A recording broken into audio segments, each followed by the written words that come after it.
Shri Swami Samarth. 1 October रोजी आपल्याला घट हलवायचे आहेत. तर ते घट कशा प्रकारे हलवायचे आहे हे मी तुम्हाला याच्यात सांगणार आहे. घट हलवताना कुठल्याही मंत्राचा उच्चार करण्याची गरज नाही आहे. कुठलेही मंत्र उच्चारून ते घट हलवायचे. प्रत्येकालाच मंत्र येत असतील असे नाहीच. त्यामुळे ज्या प्रकारे 9 दिवस आपण भोळ्या भक्तीने भावाने आपल्या कुळाचाराप्रमाणे जी नवरात्रीची सेवा केली आहे, त्याचप्रमाणे घट हलवतानाही कुठल्याही मंत्रांचा उच्चार न करता भोळ्या भक्तीने भोळ्या भावाने घट हलवायचे आहेत. घट हलवताना घट नेहमी 12च्या आतमध्ये हलवायचे असतात.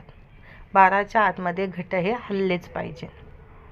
त्यानुसार घट हलवण्याचा विधी जो आपल्या कुळाचाराप्रमाणे आलेला आहे तो म्हणजे 5 लहान मुले घ्यायची आहे. 5 लहान मुलांच्या हाताने तो घट हलवायचा असतो.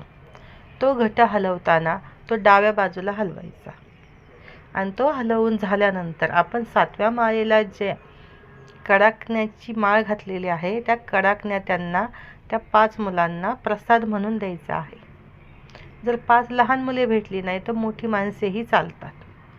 त्यांनाही प्रसाद म्हणून त्या कडाकण्या दिल्या जातात.